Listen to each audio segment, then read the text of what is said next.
Good morning, grandkids. I forgot that I didn't have my headset on. Okay, this morning we are going to read the myths of Sheogorath. There's 3 different myths in here. Don't ask me that person's name that it's written by because I'd never pronounce it. And I don't care. Sheogorath invents music. In the earliest days, in a time when the world was still raw, Sheogorath decided to walk amongst the mortals. He donned his guise of a gentleman with a cane and moved from place to place without being recognized.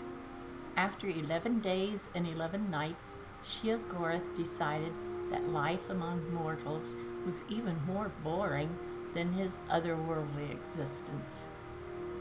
"What can I do to make their lives more interesting?" he said to himself. At that same moment, a young woman nearby commented wistfully to herself, "The sounds of the birds are so beautiful." Sheogorath silently agreed with her. Mortals could not make the beautiful music and inspired calls of the birds. Their voices were wretched and mundane. He could not change the nature of mortals, for that was the purview of other Daedric princes. However, he could give them tools to make beautiful sounds. Sheogorath took hold of the petulant woman and ripped her asunder. Holy cow! From her tendons he made lutes. From her skull and arm bones he made a drum, and from her bones he made flutes. He presented these gifts to the mortals, and thus music was born. What a horrible beginning for music. Okay, the second myth is Sheogorath and King Linder. King Linder was known to be an exceedingly rational man. He lived in a palace that was a small, simple structure, unadorned with art and ugly to look upon. "I do not need more than this," he would say. "Why spend my gold on such luxuries when I can spend it on my armies or on great public works?" His kingdom prospered under his sensible rule. However, the people did not always share the king's sense of practicality. They would build houses that were beautiful to look upon, although not necessarily very practical. They devoted time and energy to works of art. They would celebrate events with lavish festivals. In general, they were quite happy. But King Linder was disappointed that more of them did not follow his example and lead frugal, sensible lives. He brooded on this for many years. Finally, he decided that his subjects simply didn't understand how much more they could accomplish if they didn't waste time on those frivolous activities. Perhaps, he reasoned, they just needed more examples. The king decreed that all new buildings must be simple, unadorned, and no larger than was necessary for their function. The people were not happy about this, but they liked their king and respected the new law. In a few short years, there were more plain buildings than ornate ones. The citizens used the money saved to make and buy even more lavish art and hold even more excessive celebration. Once again, King Linder decided to provide them a strict example of how beneficial it would be to use their time and resources for more practical purposes.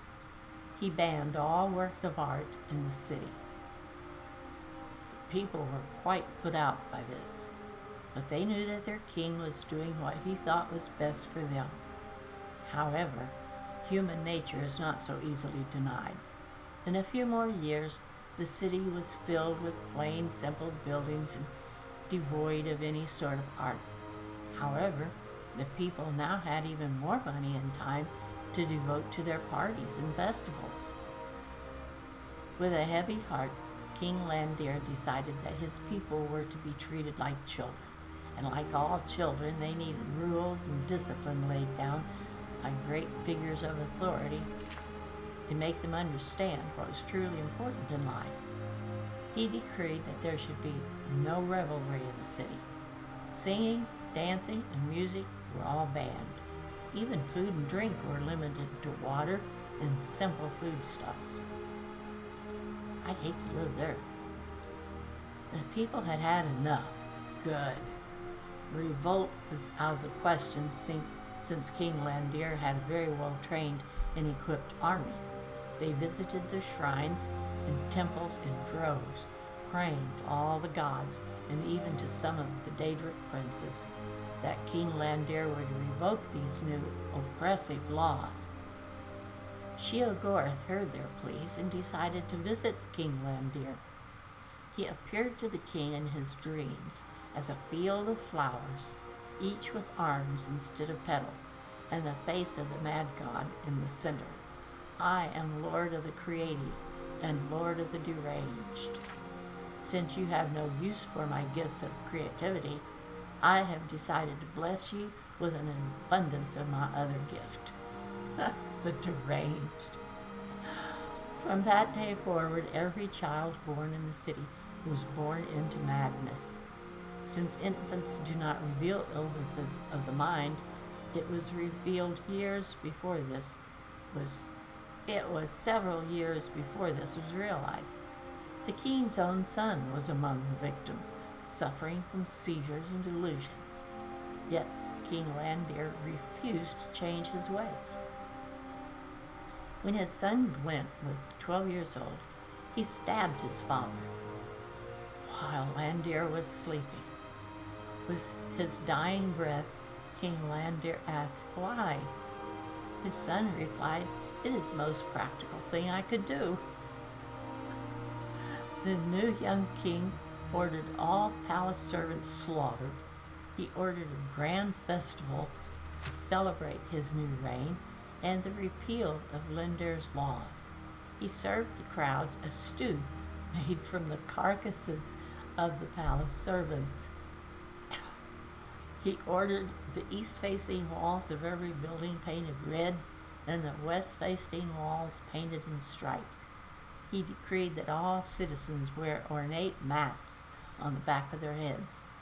He then burned down the palace and began construction of a new one. In the new palace, the young king ordered his personal chambers to not have any doors for fear that small woodland creatures would attack him. He ordered that it have no windows for fear that the sun and moon were jealous of him and plotting his death. And thus ended the line of King Landir. Whoops. The people of the city returned to their grand works of art and raucous celebrations.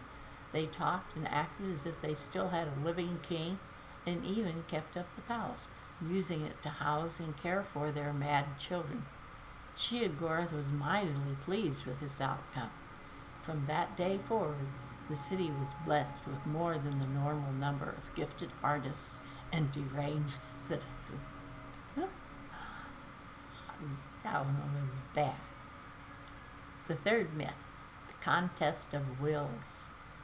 A mighty wizard named Revamped.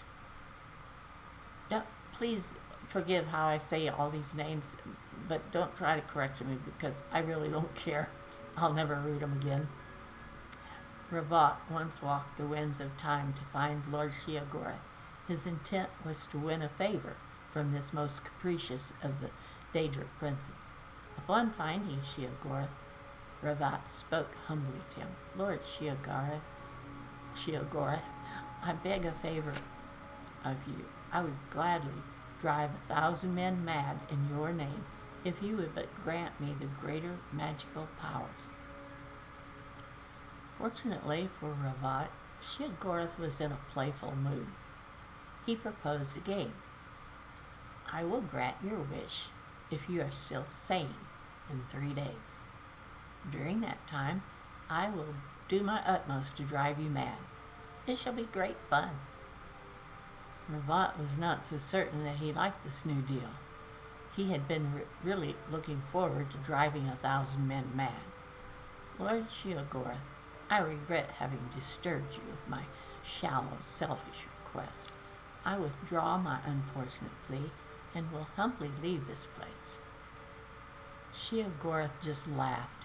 Too late, mighty Revamped. A game is afoot, and you must play.